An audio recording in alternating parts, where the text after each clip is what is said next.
Oui, bon, c'est un peu le bordel, je sais, mais j'essaye de faire du tri pour savoir ce que je veux plus et ce que je veux toujours en comics et en BD. Bref, vous en avez rien à foutre, ça tombe bien. J'ai lu Oblivion Song. Ah non, c'est mieux là-bas. Ah oui, désolé pour la lumière, hein, parce qu'elle est pas ouf. Hein. J'ai lu Oblivion Song, c'est la dernière, enfin la nouvelle série de Robert Kirkman. Enfin, c'est le papa de Walking Dead, de Invisible. Enfin bref, quoi, des trucs bien cool. Et j'en avais pas entendu que vraiment du bien. Et du coup, c'est pour ça que je l'ai lu, pour voir si je le gardais ou pas. Super, hein. Et du coup, bah, je vais le garder parce que j'ai bien aimé. Le début, le premier chapitre, je me suis demandé parce que c'était un peu... C'était redondant et tout, mais au final, j'ai bien aimé. Les dessins, déjà, ils sont de Lorenzo De Felici, je vous les montrerai après. Et l'histoire, en fait, ça nous parle de... En fait, ça m'a fait penser à The Leftovers un peu.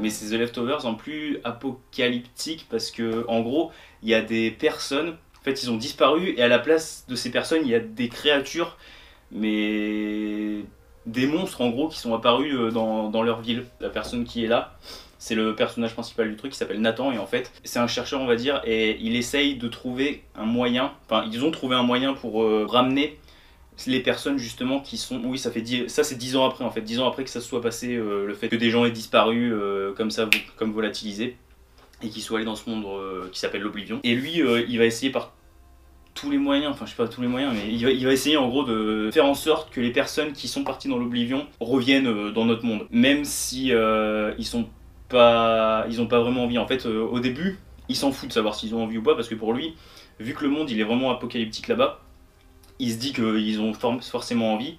Et en fait, il y a son frère qui a disparu en même temps. Et en fait, en gros, son vrai but, c'est de retrouver son frère. Mais en même temps, il essaye de sauver tout le monde qu'il trouve.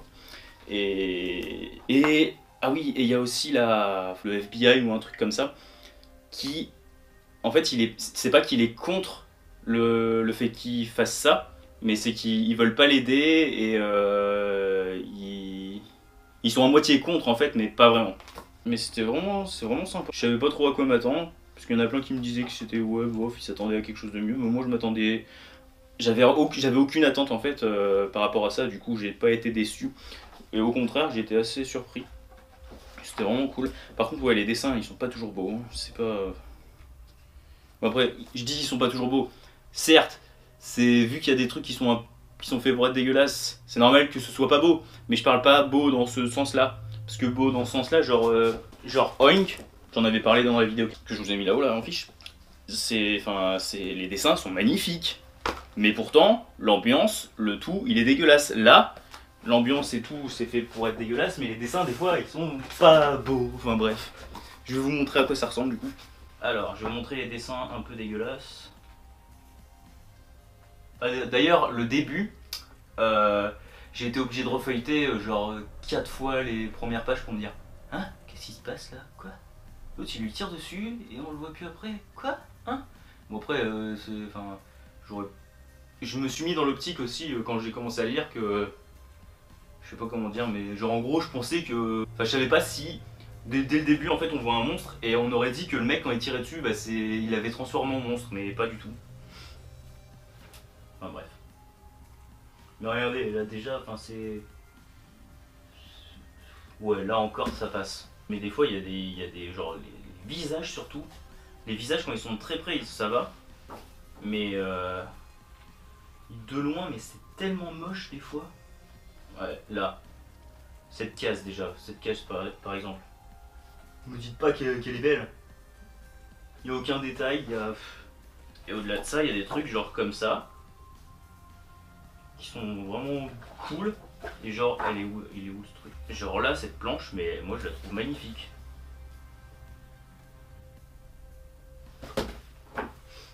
Voilà, là, regardez-moi ça. Me dites pas que c'est beau là. Il ressemble même pas à ce que normalement il devrait ressembler. Enfin, je sais pas, c'est étrange, je trouve. Bon, je vais rééteindre cette lumière là parce que ça me saoule. On dirait que sur certaines cases, il a foutu tout ce qu'il avait, et sur d'autres, ben, il en avait rien à foutre. Ah voilà, c'est là. Mais là, mais au secours quoi. Non mais surtout celle-là c'est une des pires je crois. Non mais c'est quoi, c'est des... Enfin... Bref. Après t'as quand même des dessins qui sont vraiment cool, mais... Heureusement qu'il n'y a pas que les dessins et qu'il y a le scénario. Hein. Bon, j'espère que la qualité n'est pas trop dégueulasse, et oui, je tourne ça parce que je sais pas pourquoi, à la fin de cette vidéo, et ben, c'est volatilisé.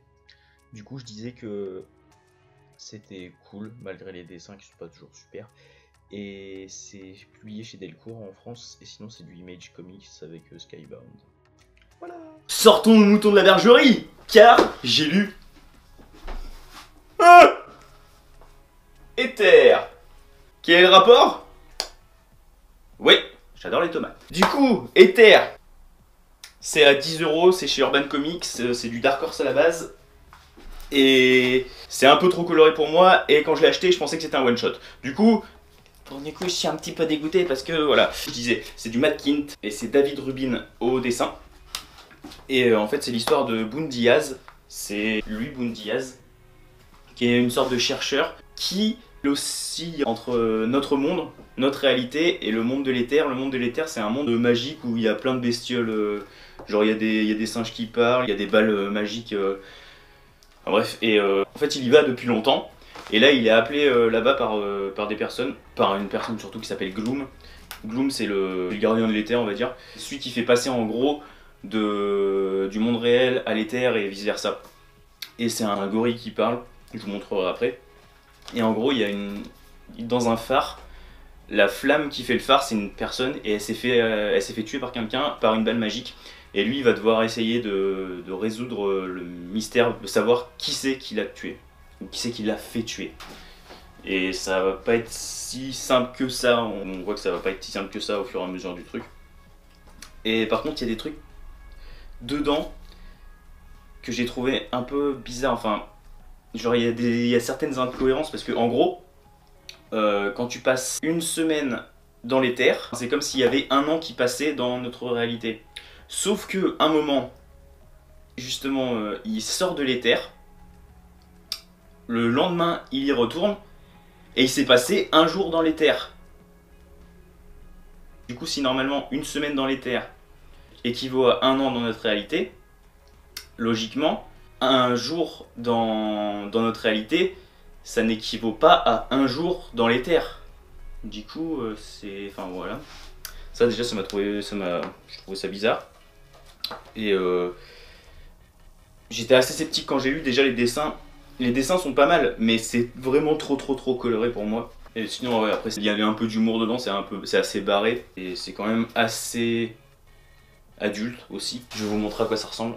En gros, la première issue, le début me donnait pas envie, et quand je l'ai eu fini, j'étais là, ah, je vais peut-être continuer parce que c'est bien sympa.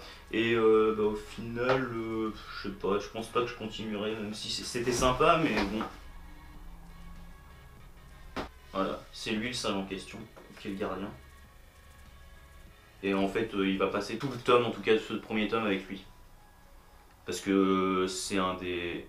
En fait, c'est lui qui l'appelle pour résoudre ça parce qu'il a un lien particulier avec la flamme. La flamme qui est la personne qui a été tuée. Mais vous voyez, c'est vraiment très coloré quoi.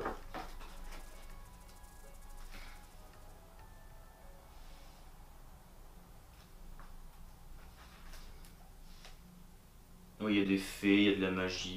Et les passages, justement, quand c'est dans notre réalité, c'est beaucoup moins coloré. Oui, parce que quand on est dans notre réalité, on découvre que bah, lui, sa vie n'est pas si heureuse que ça, il est devenu à moitié clodo, sa femme, voilà. Enfin...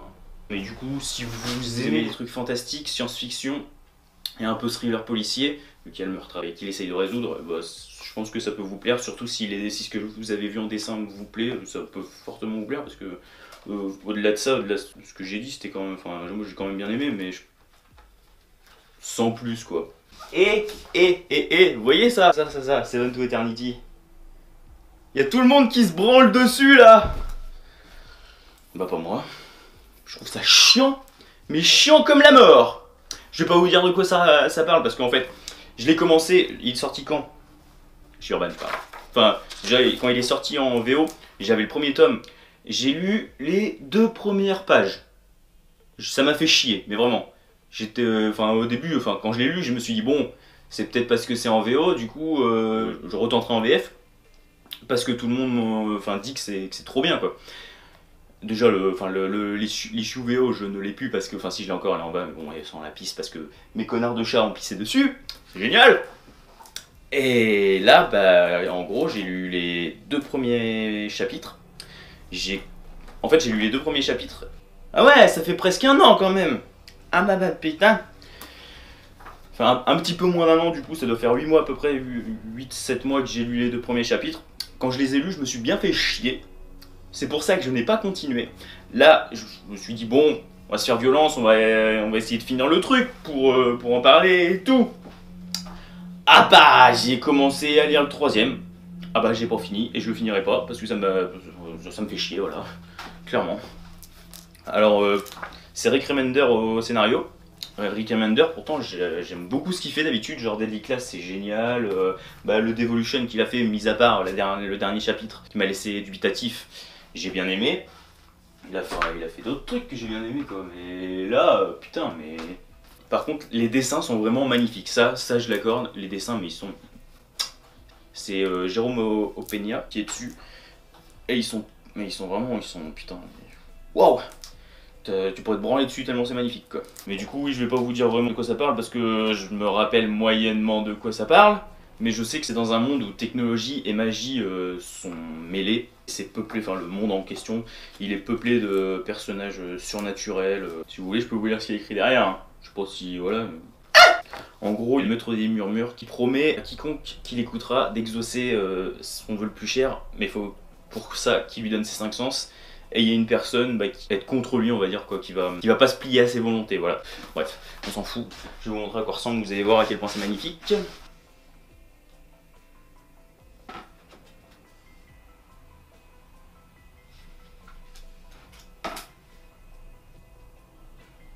Voilà, je me suis arrêté vers là.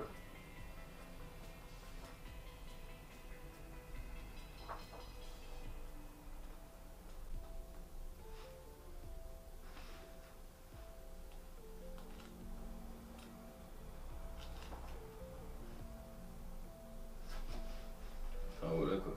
Vous voyez à quel point c'est beau. Du coup, oui, ça peut donner envie. Ah oui, si je me rappelle bien, cette personne, c'est une grosse pute. Bref, ça, je vous le conseille pas. C'est pas souvent que je conseille pas des trucs en plus. Hein. Mais après, si je n'ai pas aimé aussi, c'est peut-être parce que je suis pas vraiment science-fiction. Enfin, en film, ça me dérange pas. En série, je sais pas, je regarde pas trop. Mais en comics, ça me... Je sais pas. Après, hein, non, après quand c'est bien fait, genre Saga, j'adore. Descenders, j'adore. Ouais, non, en fait... Non, en fait, voilà. Et Alors oui, même journée, et pas le même décor, pas le même endroit non plus. Là je suis à Poissy, la ville des poissons. Non, c'est pas comme ça qu'on dit. C'est ballot. Moi j'ai un humour de merde, alors j'appelle ça les poissons. Secours. Ah oui, j'ai oublié de dire tout à l'heure, Seven to Eternity, c'est chez Urban. Je sais plus si Ether, j'ai dit d'où c'était chez Urban. Mais Seven to Eternity, c'est du Image Comics à la base. Et j'ai continué par lire Black Magic, le tome 2. Il est sorti hier, j'ai lu directement parce que le 1 il m'a fait chaud au cœur. J'ai dit c'était trop bien. Et là putain c'était encore mieux. Ça nous parle toujours des mêmes protagonistes de Rowan Black qui travaille toujours pour la police. Et ils essayent d'enquêter sur une personne qui s'appelle Dunridge. Et là, au fur et à mesure des 6 chapitres, oui, il y a 6 chapitres dedans, du coup il y a 6 issues. Mais moi à la base je pensais qu'il y en avait 5, du coup quand j'ai fini la 5, j'étais là, non, je veux la suite, Et quand j'ai tourné la page, j'étais content. Il en faut peu pour me rendre heureux.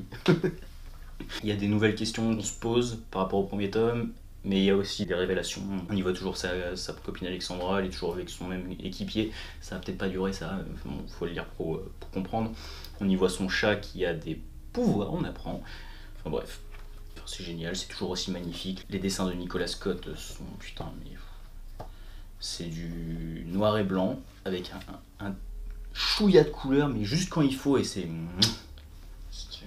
fait bander. Je sais pas si vous voyez bien. Et le tout premier chapitre, bah ce que je vous ai montré plus ou moins, c'est ça nous parle de la jeunesse de Rohan justement. Comment elle a été initiée, si on veut, à la magie, à ses 13 ans. Même si elle en faisait déjà avant, si j'ai bien compris, mais là c'était encore pire. Enfin, faut le lire. Mais ce Black Magic, je vous jure, mais lisez-moi ça, hein, si vous savez pas quoi lire, enfin même si vous savez quoi lire, je m'en fous, courez l'acheter. C'est génial, c'est magnifique, l'histoire est super bien ficelée, t'as pas de temps mort, c'est parfait.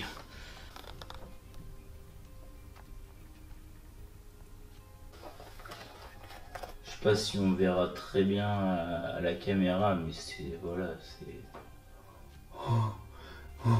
Encore une fois, t'as envie de te branler dessus quand tu le vois quoi. Enfin, je suis désolé. Hein. Oui, ça m'arrive pas souvent en plus d'acheter des trucs et de les lire directement après, parce que j'ai acheté ça et j'ai acheté aussi l'omnibus, l'intégrale de Vixen en même temps. Et l'intégrale, je sais pas si je vais la lire avant longtemps. Enfin avant, je pense que je vais mettre longtemps avant de la lire. Mais ça, je pouvais pas, j'étais obligé de le lire directement quoi, parce que voilà, c'est génial Black Magic. Oui, je sais plus si j'ai dit qui était le scénariste, mais c'est Greg Rucka. Il faut retenir ce nom. Oui, c'est du Glénat Comics et c'est du Image aussi à la base. Mais ça, dans tout ce que je vous ai présenté là, s'il y a un truc qu'il faut retenir, c'est ça. Ça. Je crois que vous avez compris là. Allez, bah peut-être à toutes. C'est tout ce que je dis pour cette semaine. Comme d'habitude, n'hésitez pas à lâcher le pouce vers le haut, à vous abonner, à regarder ce que j'ai fait avant, à me suivre sur les réseaux sociaux, Instagram, Facebook, Twitter, ça peut vous faire plaisir même si j'y vais jamais parce que j'aime pas. Puis bah, voilà, sur ce, c'était la bonne chose.